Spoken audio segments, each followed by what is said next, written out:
The next presentation is going to be by the team from Georgia State University, V. Kumar, Amlesh Sharma, Naveen Dontu, and from Georgia Aquarium, Carrie Roundtree. And their presentation is titled Implementing Integrated Marketing Science Modeling at a Nonprofit Organization, Balancing Multiple Business Objectives at Georgia Aquarium.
Good morning. I'm Carrie Roundtree, the Senior Vice President of Sales and Marketing with the Georgia Aquarium.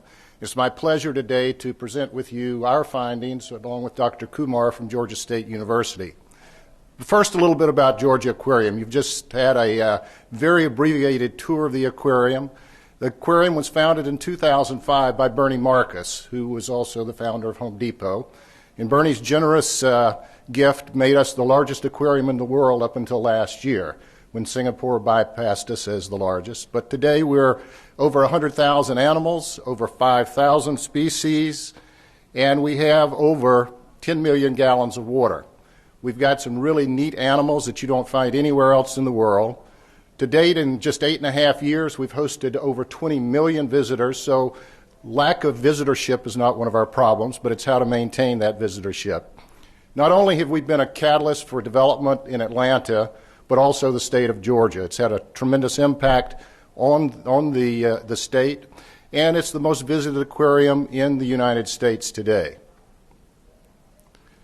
Today we're going to go through our project with you, and this is kind of the format that we will follow. First, we will look at the research and the background and the problem that we discovered and needed to deal with. Secondly, we will look at, is our marketing effort efficient? Are we doing the best job with the resources that we have available to us? Next, we'll look at who should we be attracting? Do we have the right customers? Next, where are those customers coming from? And then after that, how should we attract them? Are we using the right methodology to talk to our customer base? Next, look at our strategic recommendations. And then finally, what has the overall impact been? So here's our problem. At a mere 8 years old, attendance and revenue have been steadily declining, which is not unusual for an aquarium. After a launch and a few years of maturing, gradually you see attendance and revenue begin to fall. So what happened at Georgia Aquarium is pretty typical about what happens in other aquariums. After a few years, there's a stabilization, and then the status quo prediction can go from there of where do you expect your property, your museum, in this case your aquarium, to go. You see the same in attendance and revenue. That stabilization is there. So we were looking at the status quo, and can we change that status quo in 2013 based on the research that we were able to come up with. Further, as you add additional guests, you get a declining satisfaction rate of the guests that are coming. So how can we make people happy, but also bring more people into the building at the same time. So attendance and revenue come from two primary sources at the aquarium: ticket sales for our visitors and pass holders. Additionally, they spend money once they're in the building. We also have a number of interactive programs that engage the guests personally with animals, whether it be with dolphins, sea otters, actually swimming with those big whale sharks and manta rays that you saw. So there are a number of sources for revenue. We looked at data for 5 years of attendance and where these customers were coming from. And from that, we came up with the following goals. How do we increase attendance and revenue and maintain or grow customer satisfaction, both short-term and long-term? But we had some constraints that we as the aquarium placed on the project. First, we were not going to change our ticket price. And two, we knew, based on our experience, that attendance can negatively impact customer satisfaction. Therefore, we looked at objective one. That was to identify and attract the most valuable customer and pass holder in order to manage our acquisition efforts and acquisition cost. And objective two was identify the most effective media and media strategies to spend the limited dollars that we did have to attract our customer. Dr. Kumar will come now and guide you through the process we went through to get to our conclusions. Thank you, Kerry. So the way the marketing science modeling process was implemented in Georgia Aquarium was very unique. Usually a company implements one set of models, but here we face the challenges of implementing 4 to 5 different kind of marketing science models, and we had to make them all sync and work together. So first, we look at, the first question is, they told us we need to improve our attendance and revenue. So what is the easiest way to look at is that, hey, can you increase the size? Can you increase more species? And so there are a lot of things that we can easily ask questions. So the first question is, given the inputs that they have, are they efficiently operating? And compared to other aquariums, also, are they efficiently operating? Was the first thing. So we had to resort to marketing science approaches using data envelopment analysis, as well as you have to have competitive analysis to see that are they declining because competition is stealing customers from them. And then in the second phase, we looked at, okay, if we have to attract more customers, more traffic, high-value pass holders, so how do we go about finding them? So we had transaction data for the last 5 years, and obviously we take part of that as an estimation sample and then remaining as a holdout sample to see how we can measure the lifetime value of the pass holders. Build a model and should be able to predict it. So that's what, set of a series. Within this lifetime value model itself, you had 3 sets of models. And so that's the second thing we did. Then the third is the traffic. Where do they come from? We had to do the spatial analysis to see, is the valuable pass holders are coming from one set of area versus the visitors who come just once or twice. Where do they come from? So is there some synergy in the sources as to the origin of the zip codes? And finally, to attract them, how do we attract? How much we have to spend in online media, offline media, and within online and offline, how much within each of those media, and also the timing, when to spend. So this was a big challenge for us. We sat down with them and said that, okay, we'll try. And so we built these models, gave a set of strategic recommendations at the end of 2012, early 2013, and they implemented it in all of 2013. They continue to implement it because our analysis and the focus was for both short-term and long-term, and you will see the benefits. So first question is Georgia Aquarium efficiently operating? So in terms of the operational efficiency, here is what the process that you go through. First, you find out what is the problem that they're given, increase attendance and revenue. But if you look at the possible solution, what do they? They have the size of the aquarium, they have the population where the city that they are located, and then the number of species that they have, and the ticket prices. So you can manipulate all these things. But given these inputs, we first start about asking, is Georgia Aquarium efficient with regards to these inputs? And the answer was, yes or no, based on the analysis that we do. And this is good analysis, data envelopment analysis, where it says that, are you efficiently operating or not? So if you're not, it gives you a good variation. If you're efficiently operating, it gives a score of 1 to all the aquariums that are efficiently operating. So you had no and yes. So assuming you're S, operating efficiently, then we have to do super data envelopment analysis. Why is that? Among all the aquariums that score 1, then we need to find dispersion, like is somebody doing much better than the others, and so on. So we did this, and if the answer is no, okay, we'll go and play with the inputs that you have seen there, the size, population, and ticket prices. Ticket prices are not an option, but a species. But if it is no, meaning that if it is yes, then you have, what do you see? You're operating super efficient. And then dead end modification of these inputs are not possible. So this is the first path we had to take, and then this gave us plan B. So this basically set us in a course of action that we are to go about. And if you look at the results of the data envelopment analysis, DEA in short form, and you can see that all the green bars show that the 11 aquariums are 1, scoring 1, so they're all efficiently operating.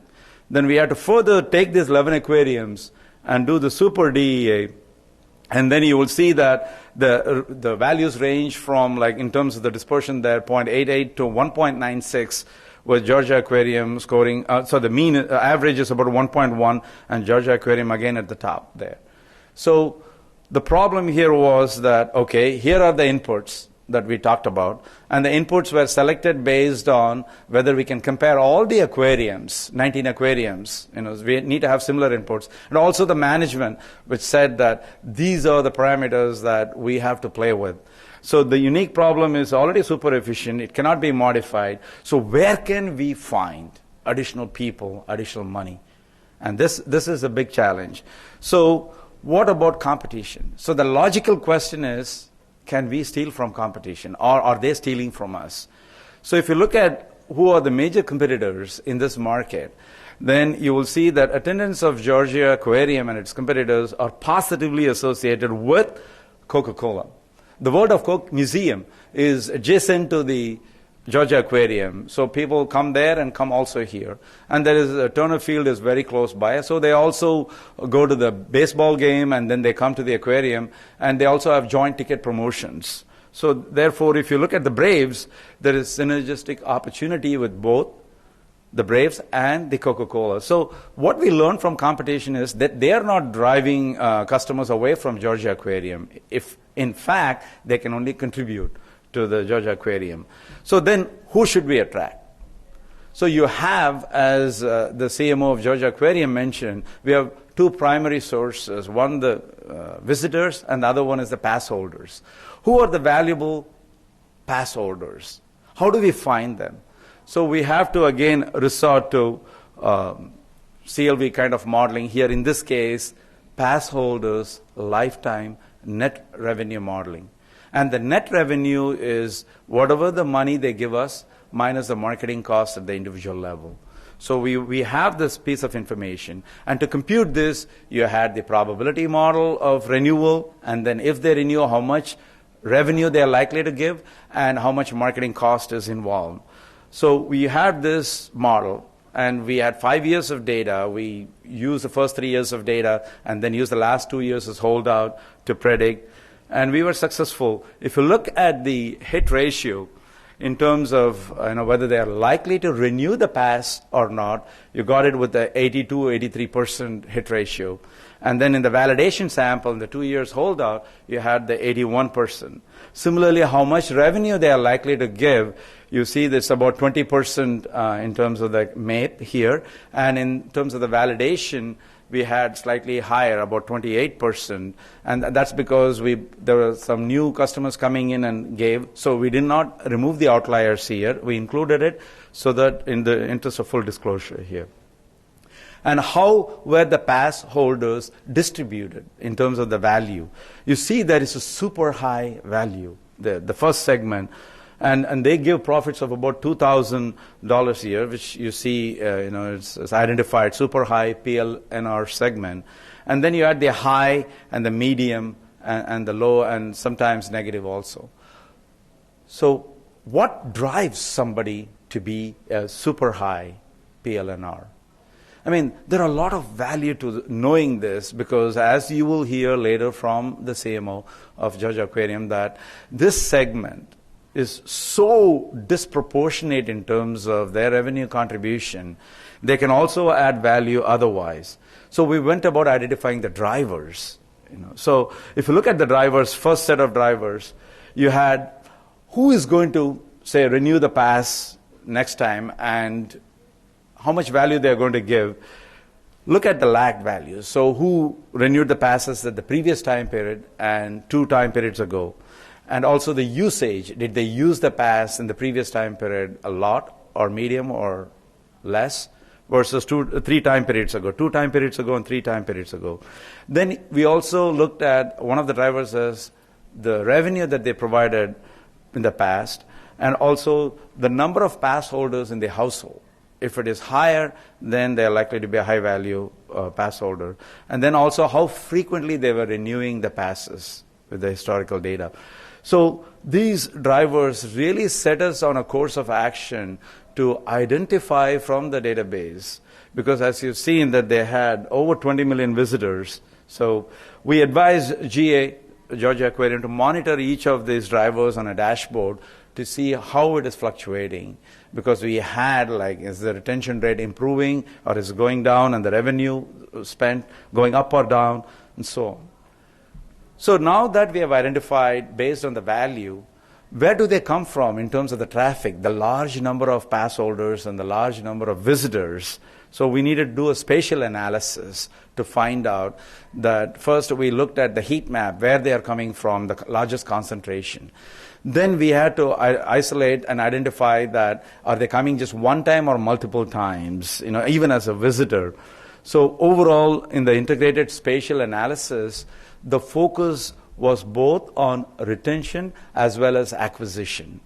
And so in terms of the source of origin, where they come from, if you look at the visitors, we mapped, based on the analysis, top 50 zip codes in the greater metro area for the visitors. And then we also mapped the top 50 zip codes for the pass holders. So the problem here is that if this 50 doesn't align with the other 50, then you have 100 zip codes that you need to cover, which we could have done. But fortunately for us, there were 40 common zip codes among the top 50 here and the top 50 here. Only 10 were unique to each of those. So what does this give us? This gives us a tremendous opportunity to profile the people there. Who are the visitors? Who are the high-value pass holders? We have profiled them with demographic information based on the origin, where they come from, and the survey data that we collected. And lo and behold, we were able to find information for acquisition strategy too. We were able to find 39 more lookalike zip codes for acquisition. So they don't have to fish in the same pond over, but 39 other zip codes. And it'll take a lot of time to get everybody into that. That's why it's both a long-term and a short-term strategy. That what you see here is the benefit that we provide. So how should they attract? Now that you know where to go and look for them and who to look for, then how you're going to go about using the media. So if you look at the media, they use both online and offline. But the modeling challenges in terms of marketing science is that first you have the interaction effects across this media that you need to model. We take care of that in terms of the nonlinear media mix optimization model. Then you need to account for the endogeneity of this media spend. And if you ask Mr. Cary Roundtree, he will say that, yeah, our media spend this year is a function of how much we spent last year, how much attendance we got. So the classical problem that we face, when in this endogeneity, and we model that endogeneity also using a control function approach, which I'll elaborate in a second. And then, these attractions are all as a seasonality is often there. So we model the seasonality effect also here.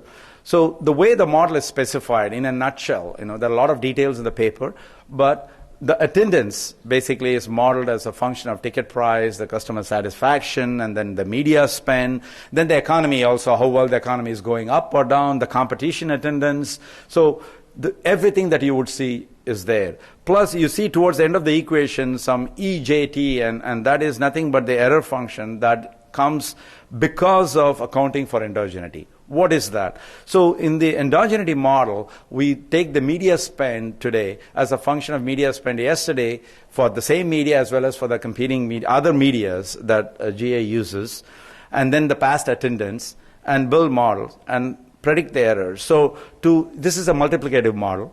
So we take the log transformation and then estimate the model. The way we estimate all these models is using Bayesian approach in the R programming, which is all very well documented, and also validated with maximum likelihood estimation to see how robust this estimation process is. So the error that comes out of this log transform model, in the endogeneity model, is taken and put back in the top equation as the error. This is called the control function approach, which Patrin and Train suggested earlier. And in this control function approach, clearly the errors between the actual and predicted in the media spend goes in there. So the equation, the parameter estimates you get are all unbiased. So our model showed here about 75% R square and overall MAPE of about 1.2%. In other words, if the revenue that they are getting is about 82% or the attendance they are getting is 2-3 million, then you will see that how much is the fluctuation. We are able to predict with great accuracy here. So what was our recommendation? If you look across the media in our nonlinear media mix optimization model, this was the average spend that they had in 2011 and 2012. But this is what we recommended based on the model, the elasticities, and the constraints that were provided to us. This is what we recommended. And it is a tough thing for them to go to the board. If you look at the board composition of Georgia Aquarium, pretty much, as he will say, the CEOs of every major company you'll have, Home Depot, Delta Airlines, UPS, and so on. So you'll see every major company. And they asked for additional budget, willingly, unwillingly, they sanctioned it. And this was the actual spend that they had in 2013.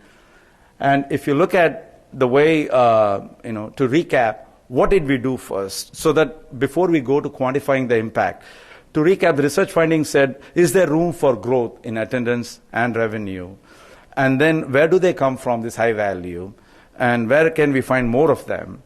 And then third is, how should we structure our spending? So if based on all these things, we developed a set of strategic recommendations for Georgia Aquarium. And the recommendations go as follows. First, in terms of the retention strategy, you'll have that we recommended that they target this 40 common zip codes. And then, because you have both the high-value pass holders and high-traffic pass holders as well as visitors. Why? Because we observed both efficiency in spending and effectiveness in spending and effectively targeting them. Then, for acquisition purposes, we also told them target the 39 lookalike zip codes. So we had both acquisitions and retention taken care of, both short run and long run in terms of the net revenue, lifetime net revenue modeling. So how were the recommendations implemented? Here I'm going to tag team with the CMO of Georgia Aquarium to say that what happened, I'll tell you, and then he'll give you an example. We continue to collaborate with the World of Coke as well as Atlanta Braves to bring in more visitors. VK mentioned earlier that we had a package with the Braves. Not only did we have a package with the Braves, we added a couple of other attractions in the city with the zoo and Six Flags Over Georgia. And we were able to pool our funds together. And fortunately for all of us, we had a very common customer, very same zip code. Our hot maps looked alike, both locally as well as in the regional market. So we were able to combine forces and get a message out 5 times louder than we would have on our own. For pass holders, again, if you look at it, we implemented a differentiated marketing strategies across the segments. Because if you look at the strategy that you mentioned that came out of phase 1 analysis, for the differentiation strategy on the pass holders revenue, it came from phase 2 lifetime net revenue modeling analysis. And how did you differentiate? Our pass holders told us they wanted to hear a different message than the general message that was going out to the public. We struggled with how to get that to them, but we came up with the following plan. We were able to go directly into their homes because we knew who they were with a message about the things they wanted to hear after polling them. The other thing that we found as you looked at those high-value pass holders, we now have a base that we're directly soliciting for long-term giving and philanthropy for the aquarium. So not only were we able to talk to them about things they wanted to hear, but now they are a target for long-term givers. We already have had some pretty good success in that area as well. So in terms of other recommendations which were jointly implemented for both the visitors and the pass holders, we suggested implemented softer strategies and tactics for crowd management and wait time activities. Customer satisfaction is key for us in making sure that while we're increasing attendance, we're also making the customer happy. So we implemented an entertainment department. That entertainment department, especially on busy days, is very active in keeping our guests occupied until they're able to get into the building, whether it be jugglers or singers or our mascots parading every half hour. We are concentrating our efforts to make sure that the guests, before they get in to see the animals, are being well entertained, but also educated on what they're about to see. And then in terms of refocused media spend modeling, we told them how much to spend across media, when to spend also. Again, we took our media, placed it into those zip codes that were most productive, and made sure we had very little waste, but also with a message that the folks in those neighborhoods wanted to hear. We were able to target directly by TV cable buys into individual homes, the same with our online buys, and also place billboards effectively in the markets where we had not been before but were lookalikes for us. And finally, in terms of media scheduling, we cranked up our media 2 weeks early based on our seasonality and ran it a week longer. Consequently, we got a much more elongated impact from that media spend rather than just a big hit for a couple of weeks and passing by. We now stretch what used to be a 2 or 3 week campaign into a 6 or 7 week campaign. And with the additional dollars, we were able to do that very effectively, and we saw great results. The results that we saw have been pretty phenomenal. We were looking at a status quo prediction if we didn't do anything, of staying flat or actually declining. Based on the predictions from the original work that we did, we said, well, we could probably increase some, 7 or 8%. The actual, we saw a 10% increase in attendance. So we were very pleased with that. That translated almost identically into the revenue side of the model. We said status quo, we would decrease. We projected 8 to 9% and actually came up with a 12% increase in revenue during 2013. Looking at the customer experience side of things, we also saw some really interesting trends. The big benchmark average are those 19 aquariums referred to. And what we saw first in our overall visitor satisfaction, we went up 3%. In our purchases in our cafe and gift shop, we also saw significant increases. And then perceived admission value went up, which is not easy when you're raising prices. And last but not least, the likelihood to return went up significantly. So from our perspective, we have gotten great results. And we think that these great results are transportable and can really be used across all phases of our industry, whether it be zoos, aquariums, whether it be museums, and our board of directors, in fact, serve on other boards and have asked us, can we use this? And of course, VK, I'm sure, will be willing.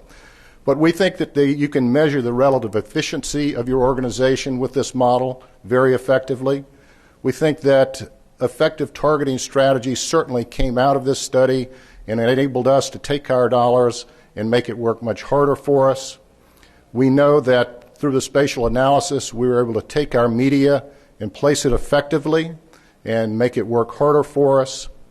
The media, optimizing our media investments in the different channels was very effective. That certainly is transportable. And the acquisition efforts, the cost of those acquisition efforts were reduced dramatically. So yes, we think it's very transportable. We think it's an outstanding opportunity for anyone in the not-for-profit world, even the for-profit world, to look at as a model. So today, again, it's been my pleasure to present with Dr. Kumar and his team. You did outstanding work, and even though his boss is on our board, we actually had to pay him too, so it was fun that way as well. So thank you very much. Thank you.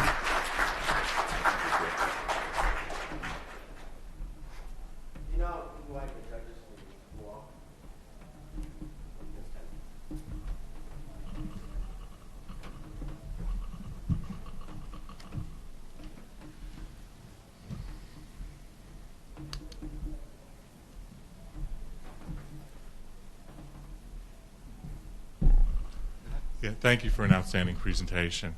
I'm going to start with something that actually is close to my own heart, and that relates to the customer satisfaction, market share kind of problem you have. You're not alone in the aquarium business. Most retailers find that their busiest stores have the lowest satisfaction. Why? Because the crowds happen. I'm curious. Right now, it's because you talked strictly about the outside of the entryway as being the big issue and that increased satisfaction. But at some point, the crowd is going to ultimately override that piece. So think of it as a toy store. They might have people entertaining at the Superstore Toys R Us in New York City, but at some point the crowd is so large that it's not fun for the children anymore. At what point do you see that happening, and how are you going to be able to control for that? We have seen that as an issue really since day one, and the way we control that is twofold. One, we do the entertainment inside the building as well as out, whether it be with our mascots or singers that are part of our dolphin show. The bigger issue, though, is controlling access so that we don't overload or oversell a particular time slot, and we're able to control flow in and out of the building, more so in the building than out of the building. But we have a maximum number that we allow in the building at any point in time, so we're able to structure our sales process, ticket selling process, so that we don't oversell a time period and get too many people in the building at one time. In order to accommodate what we've been able to do or make some adjustments in hours of operation, stretching those hours of operation, and also out of this study we were able to come up with some packaging where we, during the summer, were able to entice 80,000 people to come basically from 6 o'clock to closing with a big discount. So by changing pricing on tickets, changing timing on tickets, we're able to spread out that crowd, especially in the summer months. For example, the month of July, we do 320,000 people in a month. So it was imperative to us to spread those out, and we're able to do that through pricing and changing hours and moving those people to later in the day or early in the day based on a more dynamic pricing model. I had a related question. I heard what you said, but I was not sure because our focus is on the study. What did the study reveal about negative externalities and congestion and those sorts of things, and how did that impact any of the actions that you took? So we had there's both a qualitative and quantitative components to this. In the survey they had done every year with customer base, there are a lot of inputs given to that went into the model in terms of the externalities. The externalities, the way, if I interpret your question correctly, comes from both what outside the control of this Georgia Aquarium is. Am I interpreting it correctly, your question? Or? No, I was just curious as to what did the study reveal? The models that you implement and all of those things. What did they say about? What the model shows is day of week and attendance are directly related. So we were able to look at every day of the week basically and tell customer satisfaction by day of the week, by time of day, and from that apply those to the entertainment ideas, to the pricing ideas, to the spreading out the attendance ideas. And I also have a related question, and it was interesting that the question that Tim asked, he thought of a retailer, facing similar problems. So, given that this is a museum, and given that context, I thought you would be looking at something more than revenue and attendance in terms of the outcomes that you would look at, right? But I was not sure, how again, the model informed, those sorts of things, education or any other goals that the museum might have. Yeah, your education. Well, the education side is certainly front and center for what we do as a business. When the aquarium was founded, Mr. Marcus had 4 basic principles in his mind. One, we had to be the best entertainment venue in the world. Following that would be education, research, and conservation. Education, research, and conservation cannot support themselves. So in order to be the best in the world at those 3, being the best in entertainment is where we needed to be so that the revenue was there to be able to not only operate a great and efficient facility, but then have the dollars to flow into the other 3. And that's really why this study was done, is because we saw the entertainment side, which relates to ticket sales and revenue, declining, and we didn't want to see that decline because we wanted to continue to build the education, the research, and the conservation side of the aquarium. Yeah, just to add to that, in the model itself, at each stage of the model, we had this qualitative, which you call it survey based information that was provided to us over time. So we use that as input also. Just because in the final model, because of collinearity, satisfaction was subsuming all the other effects. But yes, as you saw in the last slide, in the overall customer experience factor impact, we had likelihood to return, and how much they are willing to spend, and how much they are satisfied, and are they willing to also refer.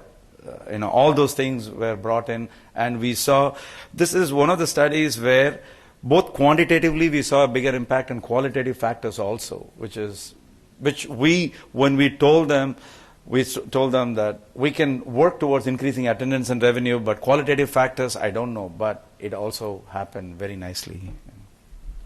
There was an acquisition retention component to this, and I may have missed it in the slides. How did that balance out for the 10% increase in attendance? What percentage was driven by the new markets? What percentage was driven by an increase in the pass holder retention, that sort of thing? We saw an almost equal increase across the board in each of those, which was very satisfying for us to know that while we were focused on the pass holder side and developing the new markets, we saw an across-the-board increase, which was probably the best result we could have seen. But is there some way you can parcel out the effects of various components? I think building on what Tim is saying, that you have changes in media, you have changes in targeting within known geographies, you have changes in targeting in going after new geographies, etc., etc. So how much each one of them contributed to the results? A good question. So in this presentation, we didn't isolate it, but based on the elasticities, we can isolate it. And as he was saying, first level acquisition retention have 50% contribution to increase. Then within each of this, the media scheduling, one very good example is that outdoor billboards that were kept initially in the last 3 years, they were kept in high traffic areas, like where cars go quite a bit, in a primary spot. But based on our modeling and analysis, we said that it's not where population is large. You have to put it in place where the potential visitors and the potential pass holders are likely to come from, strategically shift and put it there. And so the entire billboard budget, we moved to the new zip codes and the existing zip codes in those locations as opposed to on major interstate going through Atlanta, and you saw the benefit there. Not only did we see the benefit in Atlanta for 2014, we've now applied that same methodology to our 7 key outlying markets that are outside of the Atlanta area, and we expect to see the same results. Last question is going to be a little harder because this is, you got to conceptualize this one because I'm sure the data isn't quite there yet. At some point, you're going to habituate the new market too, the new 39. And how are you planning to prevent the same kind of, you've got a spike, how do you prevent the gradual decline? In our business, you're always going to see the ebb and flow of attendance. So we know where they are, we know the message they want to hear, so we have to be much more direct in the messaging rather than general in our messaging. So in our television and our radio, we've gone to very retail-oriented messaging versus more image and brand messaging. Brand messaging is still the driver on our billboards, but in every other medium that we're able to use now, it's a very direct message, very retail message about price, about opportunity, about new animal, so that we are talking directly about the things that the customer wants to hear. Will it prevent erosion? Who knows? The other thing that we are fortunate in that our marketplace continues to grow and grow pretty rapidly. We're projected to gain 2 or 3 million people over the next 8 to 10 years, so we'll be talking to those new folks as they come to town as well.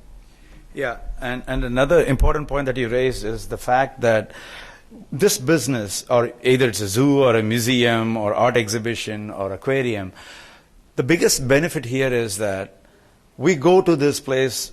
Why do we go to this place 2 or 3 times a year? Because they have new species, new exhibits, new entertainment inside. So every time we go, the experience varies. So even if the geographical saturation occurs, but the repeat visits keep coming as long as we keep changing the exhibits. And there is a pattern at which they keep doing it.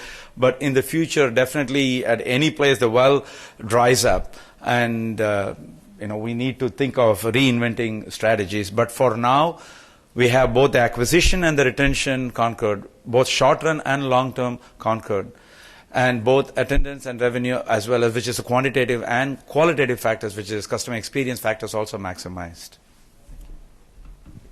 Stop the recording. There'll be time for 1 or 2 questions from the audience. Are there any questions?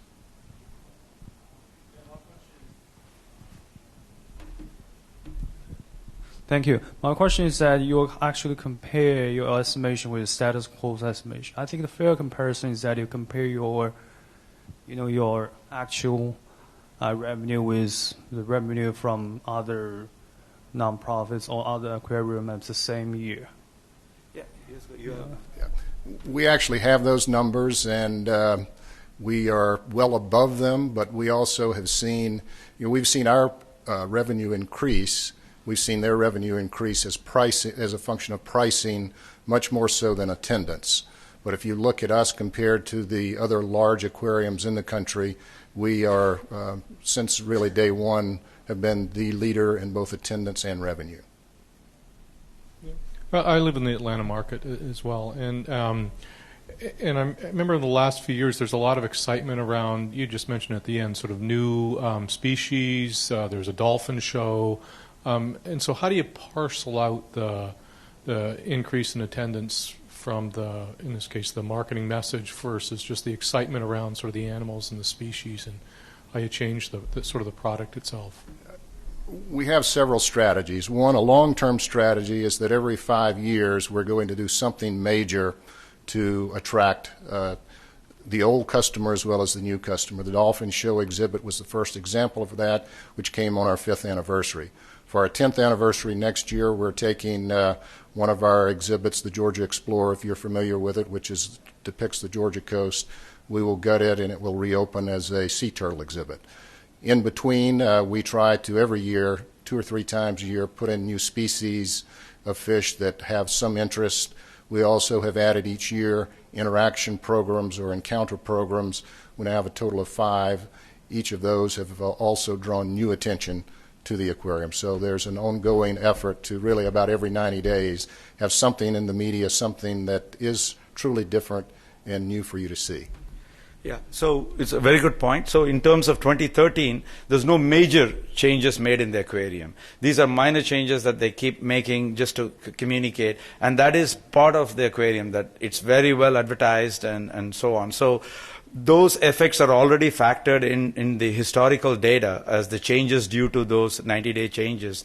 So that is accounted for in the model, is reflected. So we can confidently say, and you can observe, that there was no something newly brought in that kicked it up or down. It's nothing like that. So we also have a changing exhibit area, which we change every year with a temporary type exhibit. The other piece of our marketing effort that is now in its third year is we have our own television show, which is nationwide, Saturday mornings on ABC, starring Jeff Corwin. It's called Ocean Mysteries with Jeff Corwin from Georgia Aquarium. That has, we've seen a great impact from that as well, moving our national attendance outside of the southern region from about 13% to 18% in 2.5 years. Thank you very much.